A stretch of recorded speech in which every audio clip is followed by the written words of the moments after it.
Tidak pernah memikirkan pendapat orang lain tentang dirinya selama ini. Bagaimanapun orang menilai, toh pria itu tidak meminta makan pada mereka. Namun, ketika Gista mengatakan jika Renata menganggap dirinya sebaik Richard, hati Dirga pun bersorak. Ia yang tadinya enggan meminjamkan uang pada Gista, pun langsung berubah pikiran. Dirga tidak mau jika Gista mengadu pada Renata, dan membuat penilaian sang kakak ipar berubah buruk pada dirinya. Maka dari itu, pria berusia 35 tahun, yang berstatus duda tanpa anak itu pun setuju untuk membantu Gista. Anggista Anggraini. Dirga membaca nama yang tertera di atas sebuah kertas putih yang diberikan oleh orang suruhannya. Selain untuk mencari keberadaan sang kakak ipar, Dirga juga menyelidiki latar belakang dari Gista. Jadi dia berasal dari kalangan menengah ke bawah. Dan hanya memiliki seorang ayah yang hanya bekerja serabutan. Gumam Dirga sembari membaca informasi yang tertera pada kertas putih itu. Sudut bibir pria itu terangkat. Ternyata Renata memang gadis yang baik. Dia mau berteman dengan kalangan bawah. Pantas saja kakak rela melajang hingga berusia 40 tahun. Imbu pria itu lagi. Andai sang mantan istri juga memiliki sifat yang sama dengan Renata, sudah dipastikan hari ini mereka masih berada dalam ikatan rumah tangga yang bahagia. Ah, Dirga jadi teringat kembali dengan mantan istri yang telah tega mengkhianatinya. Bahkan sehari setelah hari jadi pernikahan mereka yang ketiga tahun. Tak seharusnya Dirga membandingkan gadis sebaik Renata dengan Elena, sang mantan istri. Pria itu pun mengalihkan pikiran dengan kembali bekerja. Banyak dokumen menumpuk di atas meja yang harus ia tangani, mengingat sang kakak sepupu sedang tidak berkonsentrasi dalam bekerja. Beginilah nasib menjadi bawahan. Decak Dirga. Ia selalu mendapat limpahan pekerjaan ketika Richard sedang sibuk mengurusi urusan pribadinya. Entah kapan ia bisa bersantai menikmati hari-harinya di kantor. Mungkin ketika Richard sudah pensiun. Dan saat itu tiba, yang ada dirinya akan semakin sibuk karena menggantikan sang kakak menjadi pimpinan Wijaya Group. Dirga menghela nafas kasar. Dirinya dan Richard merupakan ahli waris ketiga keluarga Wijaya. Sepasang sepupu itu menggantikan posisi yang sebelumnya ditempati oleh ayah masing-masing. Richard menggantikan Papa Jonathan sebagai pimpinan, sementara Dirga menggantikan posisi Papa Jordan sebagai wakilnya. Seharusnya, Papa Jordan yang menjabat sebagai pimpinan Wijaya Group ketika Papa Jonathan pensiun. Namun, Mama Dirga mengalami sakit keras dan diharuskan untuk melakukan pengobatan dalam jangka panjang, yang membuat sang papa memilih mundur dan menyerahkan tampuk kepemimpinan pada sang keponakan. Maaf, Pak. Suara lembut seorang wanita mengalihkan perhatian Dirga dari dokumen yang ada di hadapannya. Pria itu memutar bola matanya dengan malas ketika melihat Melissa, sekretaris Richard berdiri di ambang pintu ruang kerjanya. Apa kamu tidak bisa mengetuk pintu dulu sebelum masuk? Tanyanya dengan nada tak bersahabat. Dirga tidak menyukai sekretaris sang sepupu. Terlalu suka menebar pesona. Untungnya ia dan Richard tak terperangkap oleh wanita itu. Maafkan aku, Pak. Pintu ruangan Anda sedikit terbuka. Jadi aku. Lain kali, meski terbuka dengan lebar pun kamu harus tetap ingat mengetuk pintu. Ini kantor, bukan rumah pribadimu. Potong pria itu dengan cepat. Beginilah jadinya jika Richard terlalu sering bolos kerja. Sekretarisnya menjadi besar kepala dan tidak mengerti sopan santun. Sekali lagi maafkan aku, Pak. Ucap Melissa penuh sesal. Sudah. Katakan apa kepentinganmu datang kemari. Wanita itu kemudian mendekat ke arah meja kerja Dirga, lalu meletakkan dua buah map berwarna hitam. Laporan dari manajer keuangan. Beritahu Melissa. Dirga pun mengangguk paham kemudian meminta wanita itu untuk pergi dari ruangannya. Lihat saja nanti, Pak Dirga. Kamu pasti akan jatuh dalam pesonaku. Gerutu Melissa sembari meninggalkan ruangan wakil direktur itu. Malam harinya. Gista menjadi harap-harap cemas ketika Dirga tidak muncul di kafe hingga pukul 8:30. Bagaimana jika pria itu tidak datang? Memang mereka sudah membuat janji temu di sebuah apartemen. Namun, Gista tidak yakin dirinya berani datang ke tempat itu sendirian. Kamu mencari siapa, Ta? Tanya salah satu rekan kerjanya. Gelagat Gista yang selalu melihat ke arah pintu masuk kafe membuat temannya menjadi penasaran.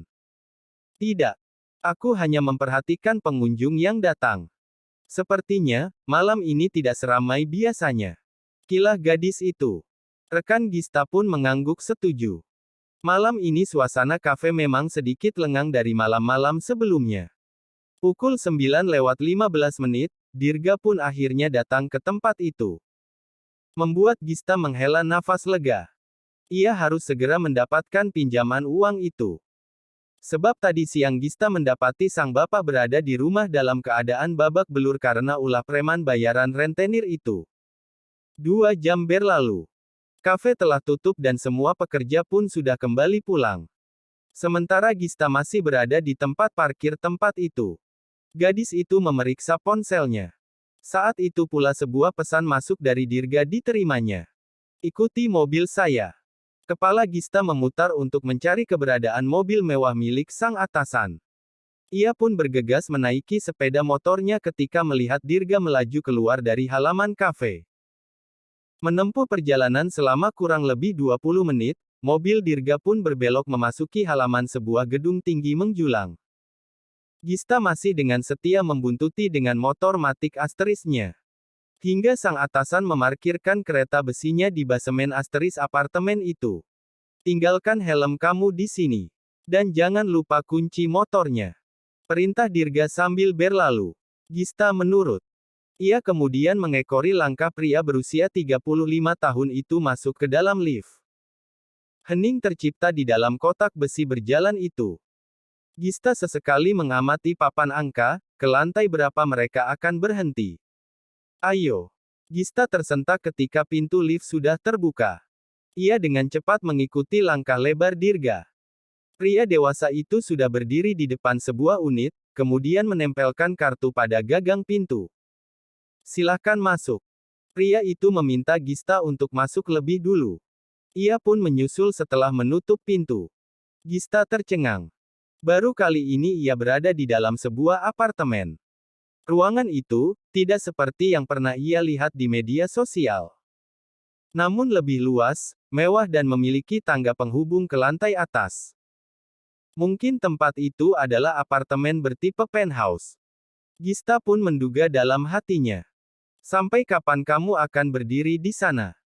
Suara maskulin Dirga membuyarkan kekaguman Gista atas kemewahan apartemen itu. Pria itu sudah duduk di atas sofa, dengan kaleng minuman bersoda di tangan kanannya. Gista menelan ludah kasar, dengan ragu ia melangkah mendekati sang atasan. Jadi, kamu sangat memerlukan uang itu segera. Tanya Dirga saat Gista baru saja mendaratkan bokongnya di atas sofa yang berseberang dengan pria itu. Gista menganggukkan kepalanya. Lalu, bagaimana cara kamu membayar hutangmu nanti pada saya? Uang 150 juta itu cukup banyak. Dan kamu masih berstatus mahasiswa tingkat akhir. Yakin kamu bisa melunasinya nanti? Tanya Dirga lagi. Gista menghela nafasnya kasar. Apa mungkin ia dipermainkan oleh adik ipar Renata ini? Jangan berpikir saya mempermainkan kamu. Kresek ini, Dirga menunjuk kantong kresek berwarna hitam di atas meja di hadapannya. Isinya adalah uang yang kamu minta. Saya hanya memastikan saja. Apa saya memberikan pinjaman pada orang yang bisa dipercaya? Terlepas dari kamu adalah sahabatnya Renata. Imbu pria itu lagi. Gista salah. Dirga bisa membaca apa yang ada di pikirannya. Saya mau melakukan apapun yang Bapak minta. Jawab gadis itu dengan tegas. Contohnya, saya mau menjadi asisten rumah tangga tanpa digaji. Lalu, dari mana kamu akan mencari uang untuk biaya hidup? Ingat, kamu mahasiswa tingkat akhir. Perlu banyak biaya untuk kelulusan nanti. Gista kembali menghela nafasnya. Yang Dirga katakan memang benar adanya. Namun, ia tidak memiliki pilihan lain selain menawarkan dirinya. Ya, menawarkan dirinya. Jika Bapak mau, saya bersedia. Tidur dengan saya. Dirga tergelak setelah melihat Gista menganggukkan kepala, sebagai jawaban atas pertanyaan yang ia lontarkan. Sungguh bukan hal seperti itu yang Dirga inginkan. Ia hanya asal menebak setelah melihat raut pasrah pada wajah sahabat Renata itu. Jadi kamu ingin menggadaikan tubuhmu pada saya? Tanya pria itu sekali lagi. Gista kembali mengangguk pelan. Gadis itu sudah tidak memiliki jalan keluar. Jika dengan menemani Dirga tidur, ia bisa membayar hutangnya maka akan Gista lakukan. Apa kamu memang sudah merencanakan hal ini sebelumnya? Selidik Dirga kemudian. Tak menyangka dengan jalan pikiran gadis itu. Kepala Gista menggeleng lemah. Ia sama sekali tidak berencana untuk menjual dirinya pada Dirga. Hal itu terlintas begitu saja beberapa yang menit lalu karena gadis itu merasa terhimpit oleh pertanyaan sang atasan. Dirga merasa kasihan pada Gista. Apalagi mengingat ia adalah sahabat dari Renata. Bagaimana bisa, gadis sepolos itu memiliki pikiran buntu seperti itu? Apa saya terlihat seperti pria hidung belang? Sehingga kamu menawarkan diri untuk saya? Tanya Dirga lagi. Ia menjadi penasaran dengan hal yang melatar belakangi gadis itu ingin menemaninya tidur. Bukan begitu, Pak. Hanya saja, saya tidak tahu bagaimana harus membayar hutang pada Bapak nantinya. Yang Bapak katakan sebelumnya sangat benar. Saya seorang mahasiswa semester akhir. Mana mungkin bisa membayar hutang dengan cepat. Jadi sebelum saya lulus dan mendapat pekerjaan tetap, saya ingin menawarkan diri kamu pada saya. Pria itu melanjutkan kalimat yang mungkin akan keluar dari bibir gadis itu. Dan Gista pun menganggukkan kepalanya. Dirga berdecak pelan. Ia melonggarkan sampul dasi yang mengikat lehernya sejak pagi. Sudah. Lebih baik sekarang kamu pulang dan bawa uang ini. Dirga mendorong kantong kresek berwarna hitam itu ke hadapan Gista. Hati-hati di jalan karena kamu membawa banyak uang. Imbu pria itu lagi. Tetapi, Pak, kita belum mencapai kesepakatan untuk saya membayar hutang ini. Gista menatap Dirga penuh tanya. Dirga menghela nafas kasar. Ia sama sekali tidak mempermasalahkan jika seandainya Gista terlambat membayar hutangnya. Asalkan uang itu digunakan dengan benar. Toh dirinya sudah mengantongi informasi tentang gadis itu. Pria dewasa itu bisa melakukan apa saja jika Gista berani berbuat curang ke depannya. Kamu bisa membayarnya nanti setelah lulus kuliah dan mendapatkan pekerjaan tetap. Ucap Dirga. Namun kepala Gista menggeleng kencang. Ia tidak setuju dengan hal itu. Tidak, Pak. Apalagi saya tidak memberikan jaminan apapun. Bagaimana jika setelah saya lulus, saya kabur dan tidak membayar sepeser pun?